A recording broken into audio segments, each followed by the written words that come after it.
Riveting content. Empowering your life. Welcome to The Sphere.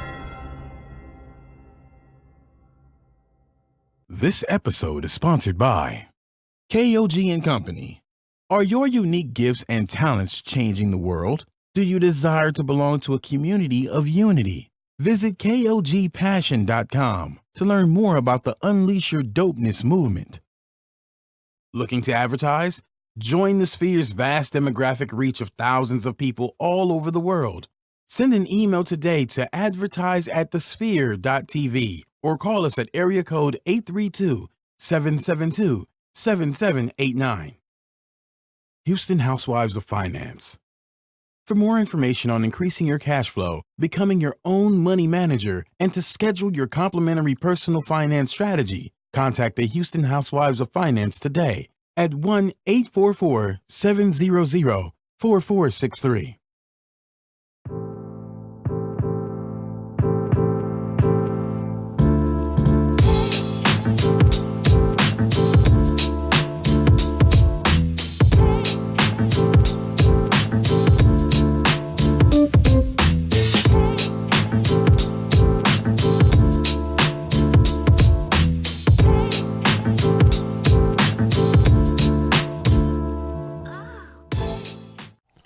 Welcome to G is for Gentlemen. I am Senior Wapo. You can follow me on all social media outlets at Senior Wapo 713. That's SENORGUAPO 713. And we got an exciting show. I got my brother back with me today. B-Mont, what's up, man? Hey, what's going on, man? Good to be back. Yeah, thank you for talk coming. About some amazing things. Listen, how can they get a hold of you? You can call me. No, I'm just playing. You can hit me on just IG right now. I don't have all this stuff going on. I'm just on IG at Real B-Mont. So you can just hit me up at Real B-Mont, REALBMONT. Listen, we got a good show, man. I'm excited, man. How's your week been so far? My week's been very productive, as a matter of fact. Listen, productive weeks are what we excited. need. I'm excited. Things gonna go with Fab. Some big things moving. Yeah, Forward and Beyond is actually moving forward and beyond.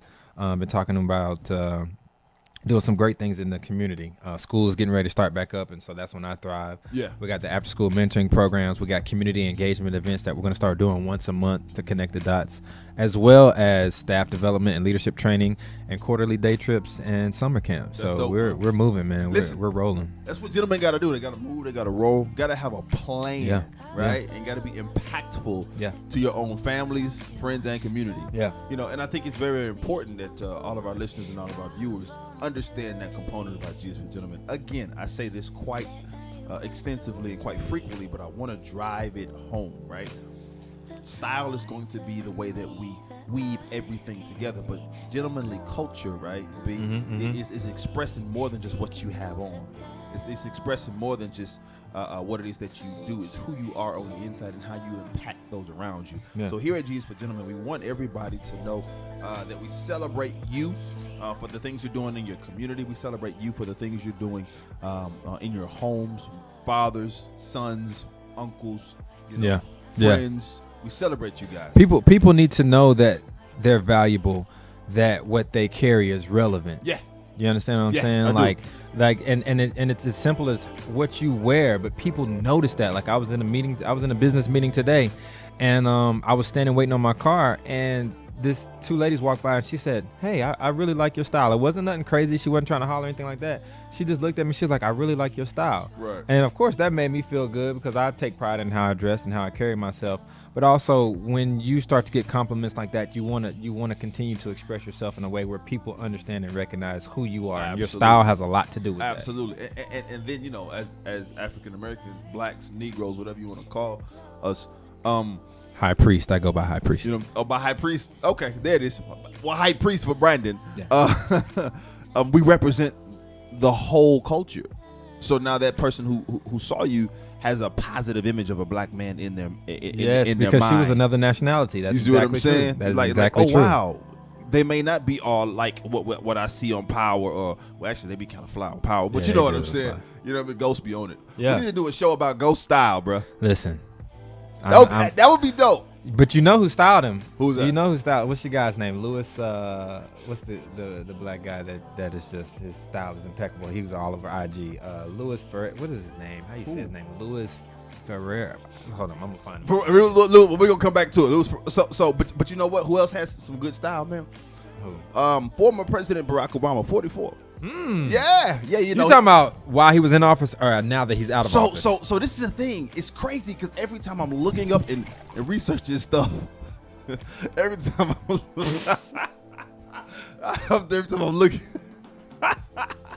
I'm sorry, we had an off camera thing going. It is very funny. Oh man, but every time this is great. Sorry, ladies and gentlemen, we're okay. Everything's good. Every time I look up and I see some stuff about President Barack Obama, I gotta get it together. They talk about how he has amazing dad style now. I'm like, yeah, okay, sure.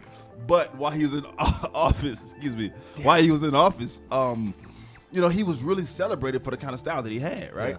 Yeah. But was interestingly enough, his wife, the infamous, the gorgeous, the dubious, the wonderful Michelle Obama, she kind of clowned him, playfully, obviously. You know what I'm saying? But she said, how did she clown him? So listen, we know that he's emerged as a style icon, right? But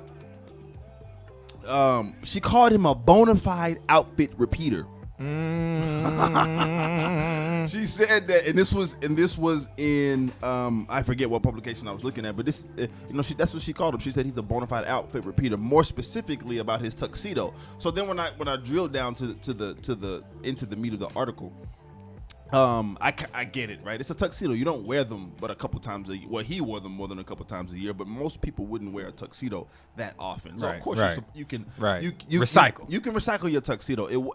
The article said from like 2009 till about 2014, he wore the same tux at like certain dinners, certain formal occasions. His suit game was impeccable. He loved, you know, he switched his suits up like never before. You have to when you're the president of the United States, but he favored notch lapel, and then when it got to like 2015, he started wearing a little bit more bespoke items, some peak lapels. The lapels got a lot wider, so it's pretty cool. Listen, if you're new to this style thing, if you're new to this style game, don't let these folks try to clown you and say you're repeating your outfits. Look, if the coolest POTUS of all time can do it. Listen, you can have 2 suits and 6 shirts, and it will look like you have 6 different outfits. You know what I'm saying? Every single time. Continue to switch them up, you're good to go. And I mean, think about it. When he was in office, he had to maintain a certain look. You can't see POTUS coming out there in a 3-piece, killing them with the fresh fade and the, you know what I'm saying? Because he would have got ridiculed. He said, let me keep it simple, let me keep it smooth, but also let me keep it G a little bit. You know what I'm saying? He wasn't your typical president. And I think a lot of his style, though, had to do with how he carried himself, not according to what he wore. That's very important, because you were talking about how what you wear has a lot to do with how you feel, but also how you feel has a lot to do with what you wear. You understand what I'm saying? So I agree. If that makes sense. It makes total sense. You know, and I think, but let's rewind. I'm telling you right now, if I, you know, the other side of me is the political guy, right? Teaching political science and kind of involved in that sphere. If I decide to get in that route, please believe I'm going to be in 3-piece suits. Oh, I'm going to kill them. Listen. Oh, I'm going to hurt them, son. See, I would have been like, listen, whoever the president stylist was, I would be like, listen, we need you to get Giorgio Armani on deck. We need you to go ahead and get all these different brands. I would even strict, because you know, every time they wear something specific, like every time Michelle Obama wore something, it was all over the place. Right. But you know what I would have done? What's up? I would have gotten people that I know that are stylists, like a friend of mine, Antar LeVar. Or different Antar, what up, man? Shout out to you. I would have put them on, man. You know what I'm saying? And be like, listen, this is what I'm rocking. Because also suits, the good thing about suits is you can almost wear a suit from K&G, but if it's tailored right, people will think it's Tom Ford. So this is the thing. There's this acronym that I like to tell a lot of my clients that I style, and it's FOF, right? Focus on fit. That's it. Focus on That's fit. good. I like that. Focus on fit, and then your number 2 focus should be fabric, because you do want some. You don't want the strings hanging out. Strings. You don't want it peeling up and the little lint rolls and stuff on it. But you know, if you can't wear, if you have to go, listen. I got 2 Target suits in my Massimo suits in my closet right now from Target. I got some nice Express suits myself. You know what I'm saying? Like, these are not high end suits. This like cats don't, you know, but you would never know. Yeah. You would because of the way it's tailored. Because of the way I got it tailored and focus on fit. So that's what you want to do. You want to focus on fit. That's one of the style rules that I think is really, really, really important. Let's back up though. Michelle, former First Lady Michelle Obama did mention what you just said, that, you know, when she gets, when they look at her, they were trying to kill her or either praise her or celebrate her for what she had on. You know, they tried to clown her because she had her arms out, or said that the dress may have been too tight. Or things of that nature, but it was satirical, and she took it all and said this in jest. Here's the. But hold on, but she was like, but when Barack repeats the jacket, don't nobody say nothing.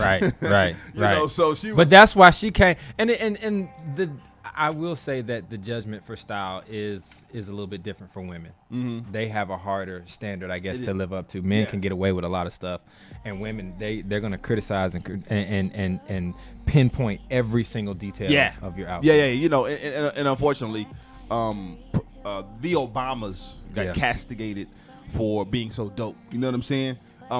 Speaking of dopeness, this portion of the show is sponsored by KOG and Company.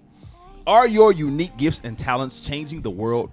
Unleash Your Dopeness is a people empowerment movement built to encourage the masses to operate outside of their fears and have the gall to recklessly pursue their dreams and passions in life. Join thousands of others as we unlock the greatness that dwells inside. Shop dope gear at KOGpassion.com. That's KOGpassion.com. And use coupon code DOPE with an exclamation mark for 10% off exclusive Unleash Your Dopeness apparel. Remember, act now. Sizes are selling out fast. You know, and so we have to remain cognizant of our own dopeness, right? And I think the Obamas did a great job in that. But you know, we were talking about focusing on fit and focusing on fabric, and I made a statement. I said that, you know, we want you all who are listening and who are watching to pay attention to the style rules, right? We, you know, day in and day out, well, show after show after show, we talk about the style rules, right? At some point, we try to give some sort of, you know, this is what you should do and this is how you should do it. But there are times, B, where you can break the rules.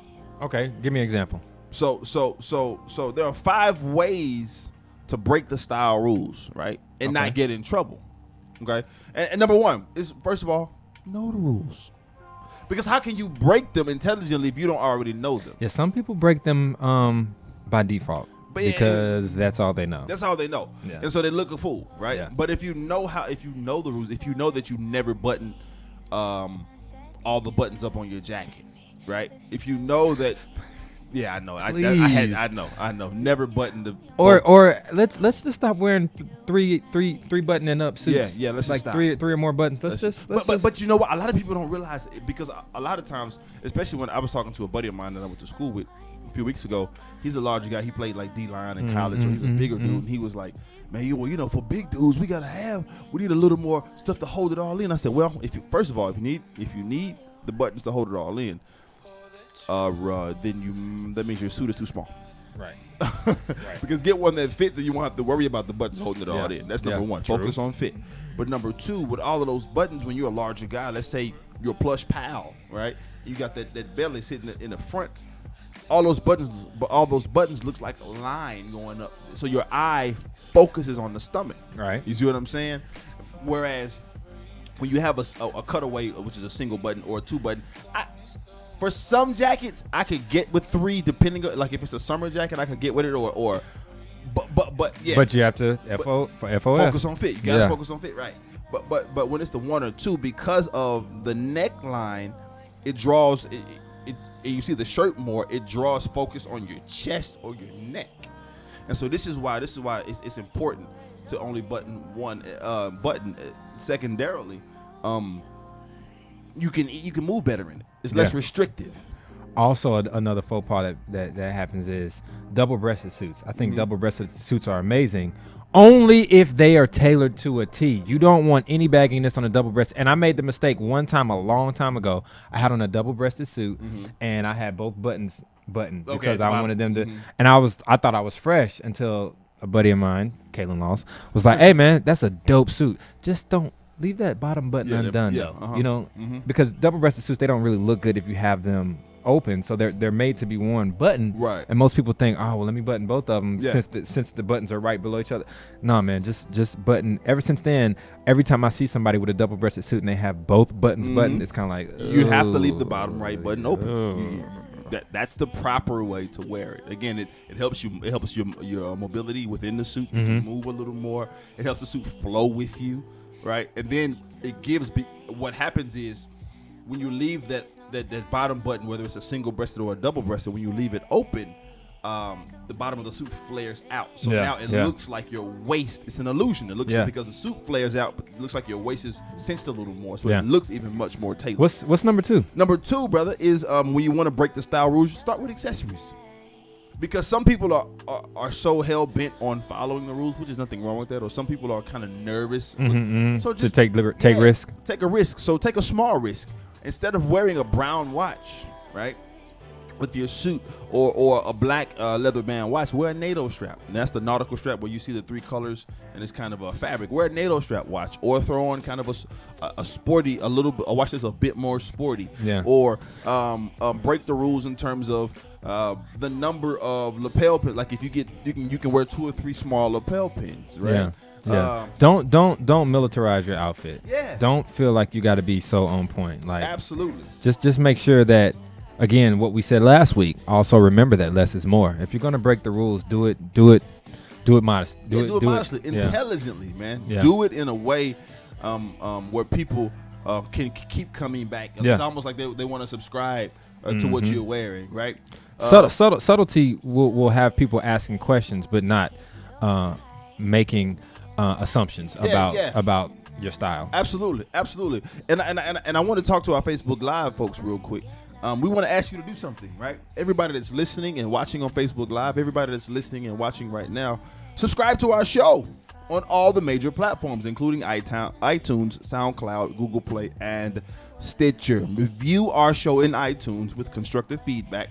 Also, share this Facebook Live post and the entire show with your families and friends. Donate to our mission to bring enriched and inspiring content each and every week. You can donate at www.thesphere.tv/donate. We want you to donate, share, like.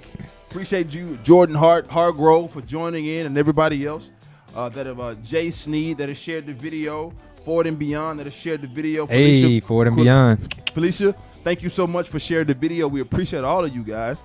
We have to bid you all adieu, but we thank you so much. Go on over to www.thesphere.tv/G for Gents and hit subscribe. That way you can get a notification every time we get a show. So, number 3 though, B, as we talk about how to break the rules, is you can play with socks. That is true. It's a fun way to play with socks. Here's my pet peeve with socks. Look at me. Here's my pet peeve. This might be a personal opinion, but ladies and gentlemen, white socks are pretty much out for any occasion. I mean, maybe if you're going to the gym, but if you have on jeans or slacks or any type of dress pants, white socks are just pretty much. I don't know too many grown men that just wear white socks. If you really want to throw your outfit off, you may have on the best outfit ever, and you sit down and you see somebody with some white socks on. Ladies and gentlemen, please say no to the white. Listen, I agree with you. I totally agree with you. I think it can be done in a thematic way, and like if you're going for a certain, like an Urkel-esque look, you see what I'm saying? And it can be done right. He's low key trying to play you. Don't wear the white socks. I'm telling you, don't do it. There's so many different colors and patterns of socks that will make your outfit pop. That will also, we're talking about accessories. A good way to accessorize or to make your accessories pop is to if you have on a certain lapel or something, have it matching with whatever socks you have. Absolutely. On. It ties two together. subtle areas, but they make a big impact. And then, with the sock, it's also important that your pants are the right length, not too much break. Doc. You don't necessarily have to have, like, we like ours a little bit more cropped than probably most folks do, and that's fine. But you can have a quarter break, which is just about that much bend in your pants at the end. But all of this, 6 inches of fabric folded up under on the top of your shoe. I mean, what's the point wearing these fly socks if you can't see them? Yeah. But adding that color to the sock to the outfit again, like you said, pair it with another accessory, pair it with a lapel pin, pair it with. It's got to make sense. Pair it with the tie. It's got. Right? You can't just have some funky socks on and just be like, I'm about to kill him with these socks, and it doesn't make sense with anything else that you have on. You gotta make sure it makes sense. Agreed. A 3B to that is show some ankle. Like, put some no show socks on with some dope jeans, roll them up a little bit, and with some moccasins or a simple silhouette sneaker, or even you can do it with a suit look if you're daring enough. Listen, I am you can ask my wife. I pretty much. I have nothing but no shows in my closet. You know what I'm saying? Except for if I'm wearing like some Chelsea boots or something like that, then I'll go ahead and throw in some nice socks. Some crew socks or something. Yeah, something that you probably won't even be able to see them, but that's just because I'm wearing a certain type of boot or a certain type of shoe. But I am a big advocate, especially in the summertime. All my socks pretty much are no show. Yeah, same here. Like I've never, even when I was playing ball, either it was no socks, no show socks. Or you got like the little Nike socks there. No. I didn't even wear those. I either wore them to the knee. It's either you didn't see them at all. They went all the way up like Kerry Kittles type joint. So to the knee, like as in Catholic schoolgirls in their plaid skirts type knee socks. I dislike. You said it. I just wanted to make sure. Growing up, cats was wearing them over the knee all the time. So you borrowed your little cousin's socks. No. You borrowed her socks. I'm gonna cut your mic off. Okay, I just mute. I just wanted to know. Now, I don't like you. So number four. Don't wear a belt. Really? Now let's talk about that. Now let's right. Let's really be careful with this one. First of all, your dadgum pants need to fit correctly. Yo, everything falls back to focus on fit. On fit. And there are some slacks and there are some pants that don't have belt loops because they're supposed to be like well made and tailored to your body. Yeah. Right. Yeah. And so, belts in the fashion game aren't just something to hold your pants up because they're an accessory. They're an accessory, right? It's something to look nice. Yeah. But a nice way to not wear a belt. I mean, a nice way to throw it off and break the rules is to not wear a belt. You can. But that thing has to be. That thing has like what you see on the screen now. That thing has to fit. Yeah. I'm talking about fit good. And my problem is a lot of times with belts, people, if you are gonna wear a belt, don't have on brown shoes and a black belt with a silver buckle. Yeah. Like, I mean, people see your belt. Yeah. Your belt, I hate to say it, but your belt matters, bro. Your leathers should always match. Yes. Your leathers should always match. That is a big pet peeve of mine. Yeah. If you have on several different colors, unless you're wearing a belt, like let's say you get a belt from Zara or a belt from H&M that has a lot of different designs and styles in it. Even still, though, it needs to have some type of symmetry. You know what I'm saying? It does. It does. You have to have some type of symmetry. It's not about the brand when it comes to belt. It's about the quality because belt is 100% leather. The brand isn't necessarily important. You want the belt to be something that's functional, that looks nice, that holds its color, and its grain. Because belts are going to get wet, they're going to get spilled on. That's just part of belt. Yeah. So don't worry about the brand. But if you are a brand owner though, and you have a business or a company, or something that you want to be advertised, guess what? This portion of the show is sponsored by The Sphere. Segue. Are you starting your business and looking for a place to advertise? Do you have a need to reach out to thousands of people across the world to build your brand or sell your product? If so, get your product placement and advertising needs handled right here at The Sphere. We offer a wide variety of content delivery platforms, including iTunes, Google Play, SoundCloud, YouTube, and Stitcher. Plus, we have a vast demographic reach within the U.S., as well as modern countries around the globe. Our enriched content and inspiring dialogue, coupled with your strategic ad, is surely to hit the mark every time. Call us today at area code 722-7789, or send an email over to advertise@thesphere.tv. As we keep going, B. Yes, sir. The final one, I love this one, and that's jackets with shorts, blazers with shorts. Okay. Okay, go ahead. Go ahead. Unless you have legs like mine. I don't even know if I have calves. I've seen them, but not on me. So you got the legs like mine, and unless you got the confidence of 6 presidents, then go ahead and make it fit. You talking about? Yeah. What was your saying? Focus on fit, baby. My legs with a jacket that it doesn't fit. So there are a lot of ways to do it, man, and it looks really nice. People are kind of like, I don't really know. But when you wear a suit jacket and with shorts, they have no other choice but to focus on your legs. I'm just keeping it real. Yeah. Guys like me, let's just do what works. And then you said focus on fit. Don't do it with cargos. Matter of fact, get rid of your cargos. What about jorts? No? Okay.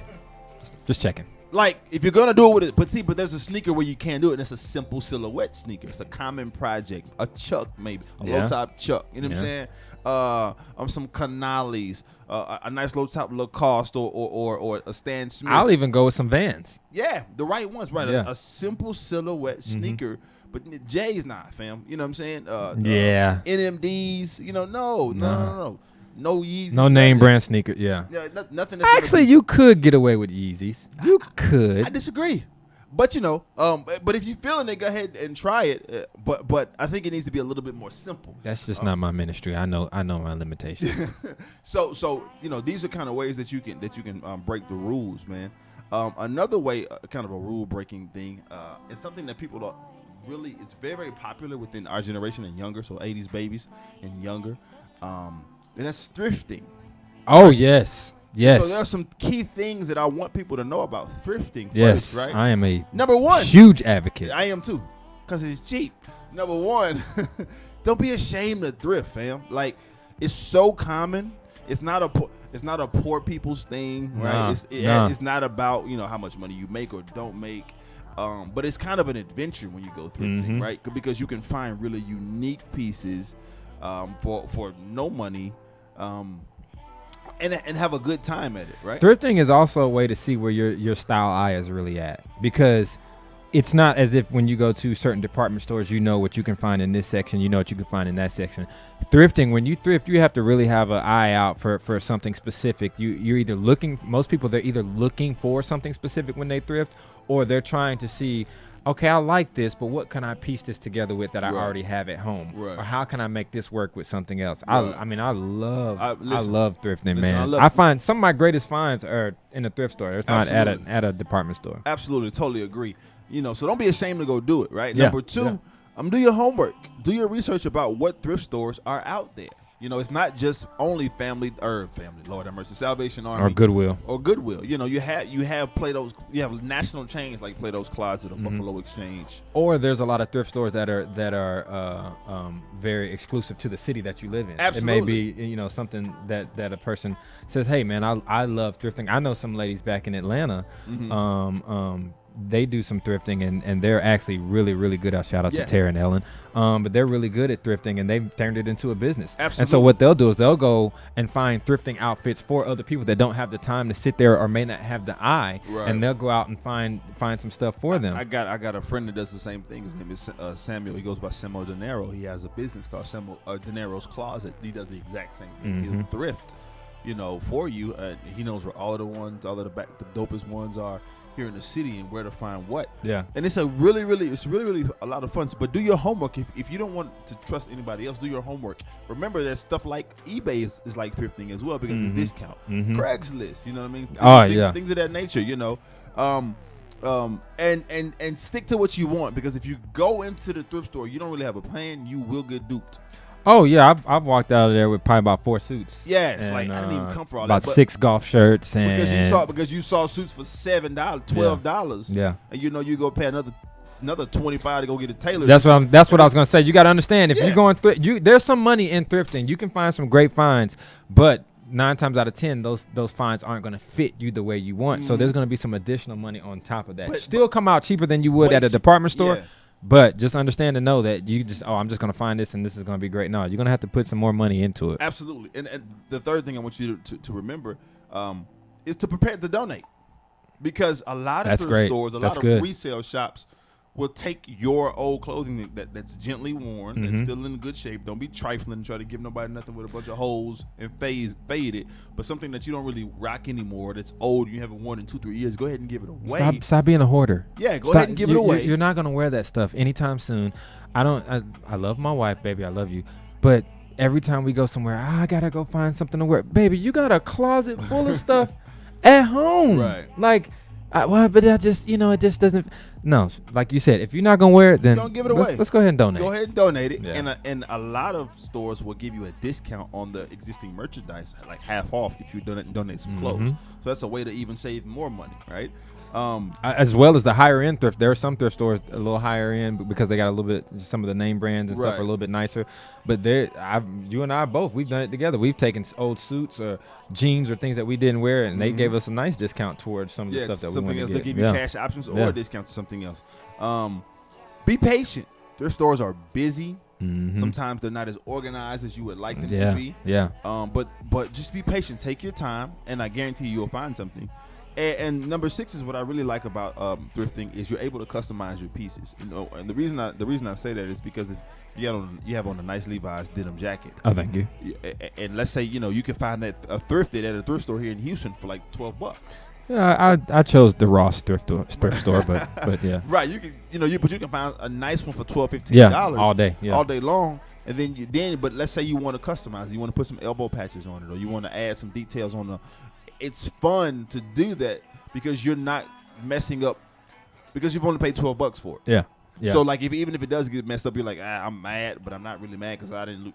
It's just and that's another good way, like we were talking about earlier, to play with accessorizing certain things, especially if it's considered to be fairly inexpensive. Why not take a couple risks on something that you did pay $10 to $12 for, and then try to see what works, and that way if you see something else similar to that, then you'll know, hey, I got something like that in my closet. I like the way that looks on me, and you'll already have an idea of what works for you. Agreed, man. So listen, when you get out thrifting, man, remember, take these things into consideration. Everybody that's listening and everybody that's watching, we want you to understand that it's okay to thrift. Trust me, so many people do it. Listen, I've gotten Saks Fifth Avenue moccasins. I've gotten Gucci's from thrifting. I've gotten I've gotten some amazing polo button-up shirts. Yeah, purple labels. All kinds of stuff. When I was wearing True Religion, I got like 4 or 5 pairs of True Religion jeans.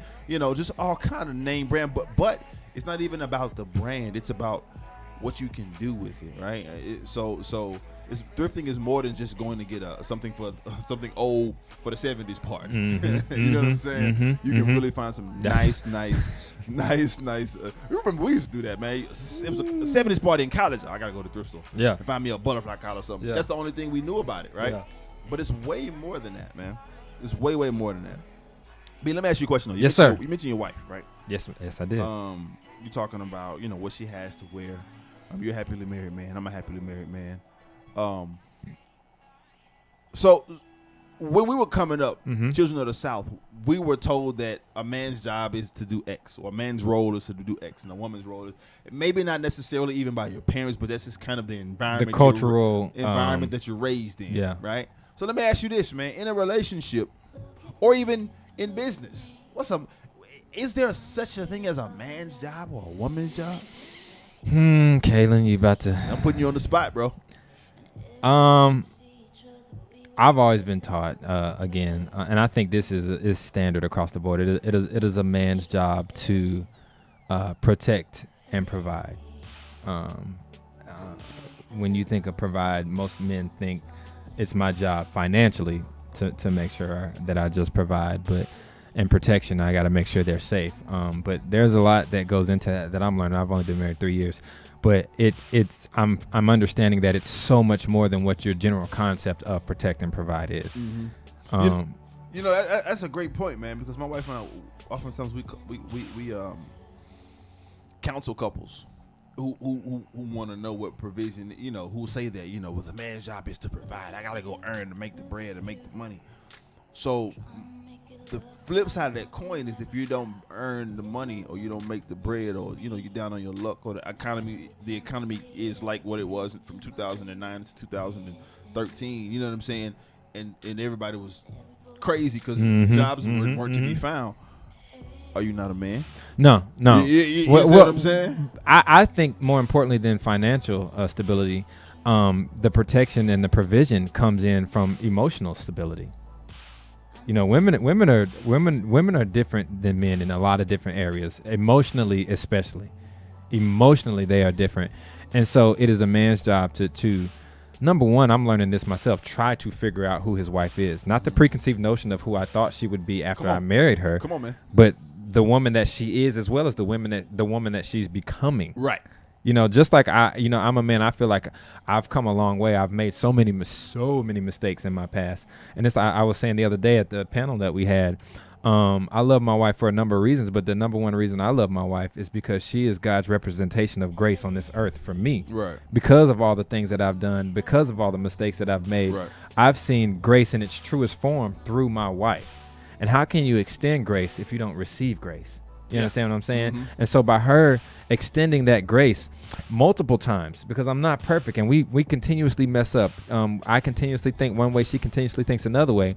I have to be mindful that I'm giving her an avenue to grow just like she's giving me an avenue to grow. Yeah. I'm providing grace and making provisions for what she's done or what she will do in the future. You know what I'm saying? And I feel like that's just as important from a standpoint of what you need to be able to provide or carry or usher in your family as it is to be able. I mean, now don't get me wrong. Don't sit there and be the most emotionally stable husband you can be and not be able to provide also. Carry your weight. Yeah, you have to definitely. It's a partnership. But right? Everybody falls on hard times. Yeah. So life. if your wife is out there, she's the breadwinner, and you're the one that's still trying to figure out life or trying to figure it out, make sure that you're doing other things around the house. Make sure that you have something ready for her when she gets home. Make sure she doesn't have to come home to a dirty house, or make sure that you're the ones bathing the kids, putting them to bed, taking them to school in the morning. Doing, you know what I'm saying? Yeah. We talk about breadwinner. Sometimes people need a little help. Yeah, they do. They need a little help. Yeah, Doc. And the We Houston all need help. Housewives of Finance, they're here to help you. Where they at? So much so that they are sponsoring this part of the show. Tell them to come on. Did you know that only 4 states in the U.S. offer financial education? 33% or more than 77 million of Americans don't pay their bills on time. 39% of Americans don't carry credit card debt from month to month, and 39% of adults say they don't have enough savings. Please do not become one of these statistics. Don't. Let Houston Housewives of Finance advise you on increasing your cash flow and becoming your own money manager by scheduling your complimentary personal financial strategy. Contact Houston Housewives of Finance today at 1-844-700-4463 or email us at info@houstonhousewivesoffinance.com. Ask how you can participate in a complimentary financial literacy workshop near you. Houston Housewives of Finance are the new faces of the new age of financial services. So let me ask you something. You said something. You sparked this when you were talking, giving that good wisdom, brother, and I appreciate that so much. You mess up enough, you learn something. Listen, bro, fail your way through it sometimes. That's what life is about. But check it. So, is a man less of a man if his wife or his woman makes more than him? Oh no. I said that with a quickness. Yeah, but there are so many guys because there are so many guys that disagree with it's you. all going in the same pot. Is it? Listen, some people it's not. That's a whole other conversation. That is true. Wait, I you want? It's supposed to go into the same pot, but I do know couples right now that function with different accounts separately. Yeah. And I don't feel like there's nothing wrong with a different account. As long as all access, if everybody has the same access to it. Yeah, and you have to be on the same page of where you're trying to go. You know what I'm saying? Agreed. Separate but equal is good for the movies, but at the end of the day, when it comes to your marriage and where you're trying to go and your finances, you got to have that conversation. You can't go into the marriage trying to figure out. We'll figure it out as we go, because you'll be sadly, And I agree with you. And I don't want to just make this a conversation about relationships and even married people, single folks. The same way those over here in relationships and not married, the same wisdom can apply. I'm not saying that your boyfriend needs your account information or your girlfriend needs to know your account information, but there has to be honesty and integrity when communicating the financial goals, right? Let me ask you this though. So, gender roles in a relationship, right? Who's supposed to do the cooking and cleaning? I think that's something that each couple needs to have. Who's supposed to cut the yard? See, so this is the thing. This is what I always. Hold on, wait. This is what I always ask though. This is what I always ask. I've asked it for my girlfriends this. I've asked my wife this, and I said, listen, are you gonna get out there and cut the yard? We in Houston. It was 103 three times this week. Well, last week. Are you gonna get out there and cut the yard, or is that something I gotta do? Listen. I take responsibility in the yard. There it is. Now, in taking responsibility, that doesn't mean I'm actually going to get out there in that heat and cut it myself. But if I'm going to take responsibility for it, then I'm responsible for finding somebody who will to come and who will. You know what I'm saying? Yeah, it's hot out here. Now I've cut my fair share of yards in my day. Right. But and your backyard is huge, humongous. Yeah, my backyard is pretty huge. So yeah, it's yeah. Huge, humongous. We I said it like we that on could purpose. put 2 basketball courts and 2 pools back there and still have some room to kick it. But yeah, so I'm not getting out there. So I found somebody for a very inexpensive fee to come out there and do it for me. Right. You know what I'm saying? Right. But I make sure that's taken care of. I never look at my wife and be like, hey, can you got who gonna cut the grass? I already understood that I'm gonna take care of that. Now something like food, that's different because my wife is 7 months pregnant. I got a 2-year-old daughter. My son was just in town visiting for the summer. You know what I'm saying? And so it can be a lot on one person to constantly have to figure that out. But if you have it set up in your household that, look, baby, I'll take care of this, this, and this. I just need you to be responsible for this. You know what I'm saying? Then that's what you need to establish. But don't sit there and preconceive that this is how it's supposed to be because this is how I saw my parents do it, or this is just my idea of what it's supposed to be like when I get married. Yeah. Make sure you have those set boundaries of who's going to do what, how it's going to get done, and then y'all work together to make sure that actually happens. Yeah. And people make mistakes. Sometimes people are tired. It may be somebody's obligation this week to do this, but they're just not up to it. And be man enough to be able to sense that. Yeah. You know what I'm saying? Mm-hmm. When we're talking about being lenders, right? We're talking about man's role. I feel like it's my job as a man to be a lender and not a borrower. But what that means to me is just not a financial lender. That means there may be times when my wife does not have peace in her life, right? And so I have to take the peace that I have and lend that to her until she's able to have peace on her own. Right. You understand what I'm saying? Mm-hmm. And so being able to define roles is great if you're able to sit down and say, here, both agree on this is what we want to do. But there's just like in life, there's always those days where you got to go off the script and make sure that you're able to cover the slack of what this person, even though we established that this is what's supposed to happen, you got to be able to step in and be willing to do that. So, when we talk about defining roles, it's interesting to me because to define something means to give it a definite or a specific identity, right? Mm-hmm. But even when you define words, one word can mean 2 or 3 different things depending upon the context. Mm-hmm, mm-hmm. So when you apply that reality to relationships, defining the roles can be just as fluid as and have many different definitions, just like words can. You see what I'm saying? Mm-hmm. And so it's one of those things, man. I think that defining the roles is good to get a conversation started within relationships. As a gentleman, as a man, I think it's important that you go to your significant other and or your spouse and you have that discussion, but you go into it knowing that life may happen. Yes. And things, life will happen. Let's just be honest. 35 years on this earth, and I've experienced it a couple times. Life will happen. Yes. Right. And you have to take those definitions of those roles and make them fluid. There have been times where I was unemployed and my wife had to carry all of the financial load. Same here. There's been times where my wife wasn't employed and I had to carry all of the financial Same here. load. Yeah. Right? There's been times where emotionally I was a wreck because I felt like I didn't know what kind of direction I was going into because I was in a good career but I wasn't happy. Right. Mm-hmm. And so she had to deal with that and I was a little bit more emotional than I normally would have been, or than a man is supposed to be. So she had to take on a little, lend me some of her peace, like you were just talking about, right? Mm-hmm. These roles I think are really, really important. to be defined, but to be defined loosely and broadly, so we can weave in and out of them, man. Don't get so consumed with filling a role that you actually forget the true meaning of your responsibility as a husband or a wife. And even if we didn't get to this point, and we can tackle this next week, because I want to continue this conversation next week. But even on the professional level, the defining of the roles, like that's a whole nother can of worms, right? Yeah. Like seriously. So we'll table that one and go to that one next week, because we only have a couple more minutes. I think this is some good conversation today. Listen, here at Jesus for Gentlemen, it's about style, but it's about being a gentleman. Yeah. It's about being a man. Being grown about your situation, right? And really having in-depth conversations on how it is that we can weave through this life. Gentleman is just not applicable to how you dress. It's again, like we said earlier, how you dress is just one entity of who you are.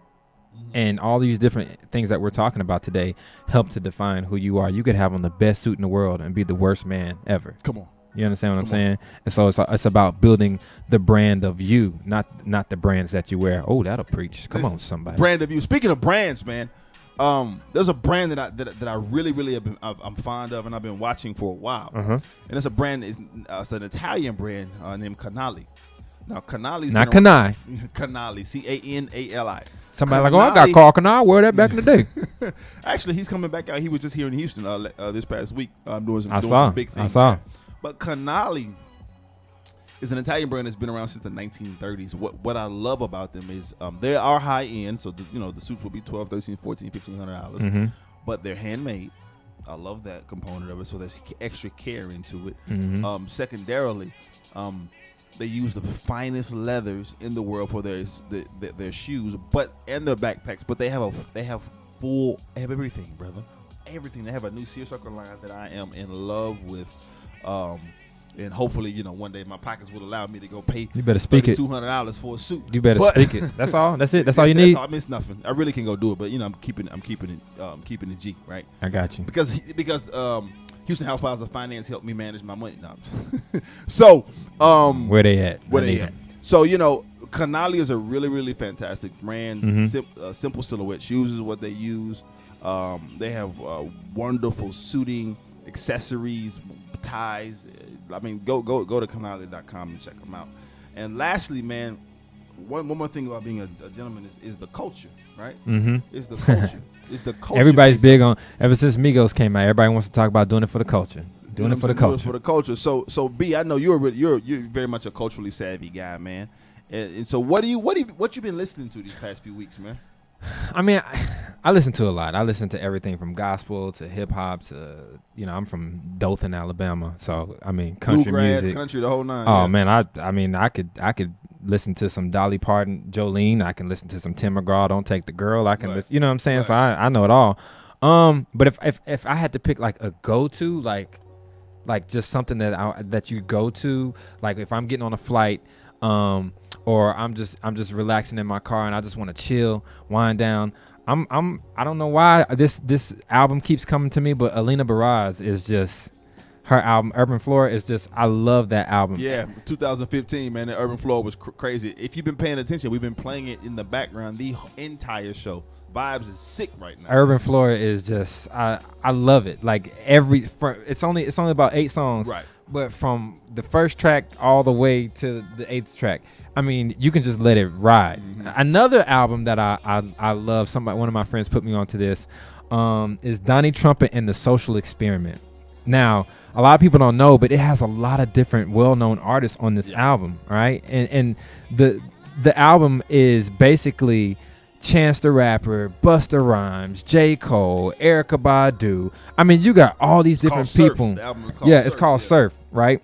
But it's all these different people on there, and these tunes are things that I've never heard on the radio. I mean, it's just some really, really, really dope music. I mean, some instrumental music. Some of it is rapping. Some of it's singing. I mean, those are my 2 go-tos. Now, outside of gospel, I'll listen to gospel all day long. You know what I'm saying? Give me some Ricky Dillard or some. You know what I'm saying? I like that old school gospel. Some Thomas Whitfield. I mean, y'all don't know nothing about all that stuff, man. Look here, give me some Anointed Pace Sisters, Sean Pace, Rhodes. Come on, man, don't get me started. You don't want to get. You don't want to get on the gospel. Look here, bro. I'm a church boy all day long. You know, but one other thing that I really Can't do spirituals. love, that what I do really quartet, right? You don't know nothing about that. I'm from the South, I'm dog. from the South too. I know that quartet music, dog. But she's not quartet, right? The correct way to pronounce it. But it's a young lady by the name of SZA, man. Oh yeah, she's hot right SZA's now. Bananas, man. She's hot right now. Album Control. She's killing it right now. Man, listen. Again, it's just vibes. It's grown man music. It's just you put it. You know, now the days are over, right? Where you can't have two grown men in the whip listening to R&B. I never really understood that anyway, because rap is only like as old as we are. Yeah. Only 40 years old. So, Yeah. So the gangsters. Back in the day, in the 70s and 80s, they weren't listening to rap. They was listening to the Isley Brothers. Right. You know, this whole notion that I'm too hard and I can't. Diamond in the back with the sunroof top. This whole notion that I'm too hard and I can't listen to, or men don't listen to singing. That's please. But SZA though, she is. I don't even know if I'm pronouncing it right. And if I'm not, please somebody tweet me or hit me up on the gram and let me know. They know who we talking about. Listen, the music is phenomenal. A lot of content today, bro. Man, I really enjoyed today's conversation. Man. We got through it, man. We got through it. We need you guys to make sure that you always tune in to everything that we have going on here at G is for Gentlemen and on the Sphere.tv. Remember, you could keep it gangster or you can keep it gentlemanly, but always keep it G.